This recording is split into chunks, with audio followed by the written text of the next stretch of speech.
Hello guys, আসসালামু আলাইকুম। সবাই কেমন আছেন? আশা করি সবাই ভালো আছেন। আজ আপনাদেরকে মুক্তাগাছা জমিদার বাড়ি ঘুরে দেখানোর চেষ্টা করব এবং এর সকল তথ্য আপনাদের মাঝে তুলে ধরার চেষ্টা করব। তো সবাই শেষ পর্যন্ত আমার সাথে থাকবেন। চলেন। আপনারা ভিডিওতে যে দেখতে পাচ্ছেন এটিই হচ্ছে মুক্তাগাছা জমিদার বাড়ি। মুক্তাগাছা জমিদার বাড়ি ময়মনসিংহ জেলার মুক্তাগাছা উপজেলার একটি ঐতিহ্যবাহী প্রাচীন স্থাপনা।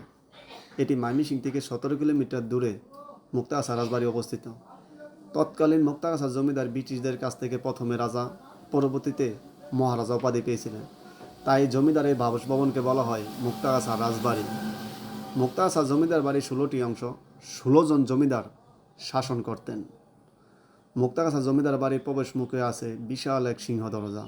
রাজবাড়ির ভিতরে আছে জমিদারের মায়ের ঘর, মন্দির, দরবার হল, কাচারিঘর, সিন্ধুকঘর, অতিথিঘর এবং অন্যান্য বাসভবন। এছাড়াও এই রাজার বাড়িতে প্রায় 10,000 বইয়ের একটি দুর্লভ লাইব্রেরি ছিল, যা বিভিন্ন সময় হুমকির সম্মুখীন হয়। বর্তমানে এর কিছু অংশবিশেষ মুক্তাগাছা বাংলা একাডেমিতে সংরক্ষিত আছে। প্রায় 100 একর জায়গার উপরে নির্মিত মুক্তাগাছা রাজবাড়িটি, যা প্রাচীন স্থাপত্যশৈলীর অন্যান্য নিদর্শনের সাক্ষী হয়ে আছে। বর্তমানে রাজবাড়িটি বাংলাদেশের প্রত্নতত্ত্ব অধিদপ্তর তত্ত্বাবধানে রয়েছে। মুক্তাগাছা জমিদার বাড়ির ইতিহাস ঘেঁটে যা বুঝলাম, জমিদার আচার্য চৌধুরী পূর্বপুরুষ ছিলেন বগুড়ার বাসিন্দা। তিনি 1725 সালে মুক্তাগাছা শহরে জমিদারের গ্রহত্ব স্থাপন করেন। তিনি মুর্শিদ কুলি খাঁর কাছ থেকে শ্রীকৃষ্ণ আচার্য পুরস্কার হিসাবে এই বিনোদবাড়ি জমিদারি পান। মুক্তাগাছা পূর্ব নাম ছিল বিনোদবাড়ি। আচার্য চৌধুরী বংশের প্রথম পুরুষ শ্রীকৃষ্ণ আচার্য চৌধুরী মুর্শিদাবাদের দরবারের রাজস্ব বিভাগে কর্মকর্তা ছিলেন। তিনি 1132 সালে মুক্তাগাছাকে আলাপ সিং পরগনার অন্তর্ভুক্ত করার বন্দোবস্ত করেন। এরকম সুন্দর কারুকাজ ও দৃষ্টিনন্দন দিয়ে তৈরি করা এই জমিদার বাড়িগুলো আপনিও ঘুরে আসতে পারেন আপনার প্রিয়জন, বন্ধুবান্ধব ও আত্মীয় স্বজন নিয়ে।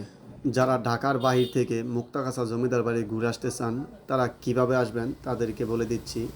আপনারা ঢাকা থেকে এনা কিংবা আলম এশিয়া, রাজীব, ইসলাম পরিবহন, শৌখিন, নিরাপদ বাসে আপনারা আসতে পারেন।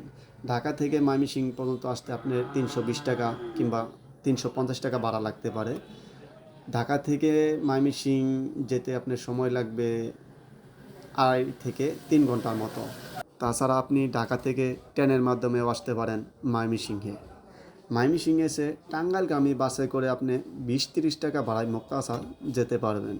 সিএনজি রিজার্ভ করেও আসতে পারেন, লোকালেও আসতে পারেন। আপনি সিএনজি রিজার্ভ করলে আপনি ভাড়া গুনতে হবে 250 থেকে 300 টাকা। আর আপনি যদি লোকালে আসতে চান তাহলে আপনার খরচ পড়বে 50 টাকা। যেতে সময় লাগতে পারে আপনার 30 থেকে 40 মিনিট। মুক্তাগাছা নেমে হেঁটে কিংবা আপনি রিক্সা নিয়ে বাজারের ভিতরে দিয়ে একটু হাঁটলেই মুক্তাগাছা জমিদারে বাড়িতে পৌঁছাতে পারবেন। আপনি যদি মুক্তাগাছা জমিদার বাড়ি ঘুরতে আসেন, তাহলে মুক্তাগাছার বিখ্যাত মুন্ডা খেতে ভুলে গেলে আপনার এই আনন্দময় ভ্রমণ অপূর্ণ থেকে যাবে। তাই মুন্ডা খেতে অবশ্যই ভুলে যাবেন না।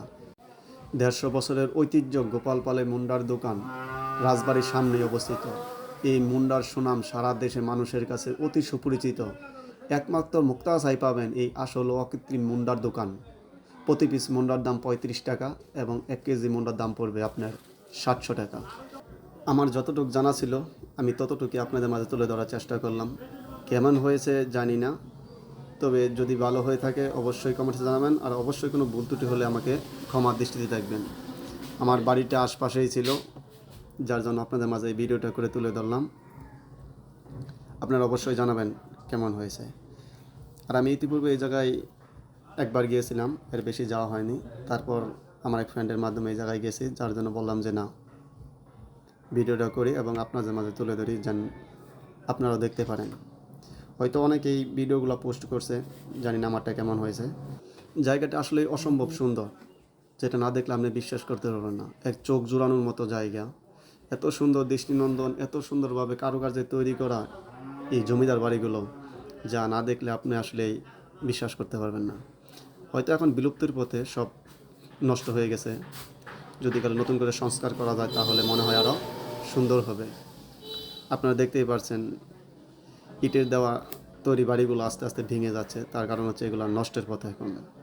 তবে এখন প্রতিনিয়ত লোক আসে এই জায়গাগুলো দেখার জন্য।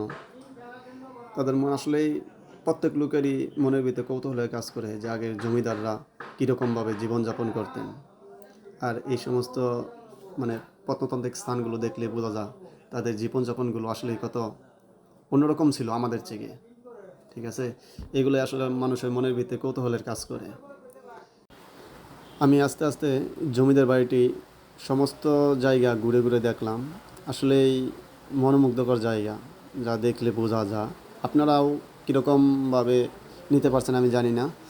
আমার সাধ্যমতো আপনাদের সমস্ত জায়গা ঘুরে দেখানোর চেষ্টা করলাম এবং আপনাদের মাঝে তুলে ধরার চেষ্টা করলাম। তবে অবশ্যই আমাকে জানাবেন যে আমার ভিডিওটা কেমন হয়েছে। আমি আশা করি আপনাদের মনে একটু হলেও আনন্দ বিনোদনের জায়গা করে নেবে এই ভিডিওটা। এটা আমার ফার্স্ট ভিডিও, যেটা মুক্তাগাছা জমিদার বাড়ি। এর পরবর্তীতে আমি আরেকটা ভিডিও আপলোড করব, সেটা হচ্ছে টাঙ্গাইল মহারাজ জমিদার বাড়ি। ওই ভিডিওটা আমি সামনের সপ্তাহে আর কি পোস্ট করব। যাই হোক, আজ এই পর্যন্তই। দেখা হবে আপনাদের সাথে হয়তো অন্য কোনো এক ভিডিওতে। সবাই ভালো থাকবেন, সুস্থ থাকবেন। ধন্যবাদ সবাইকে।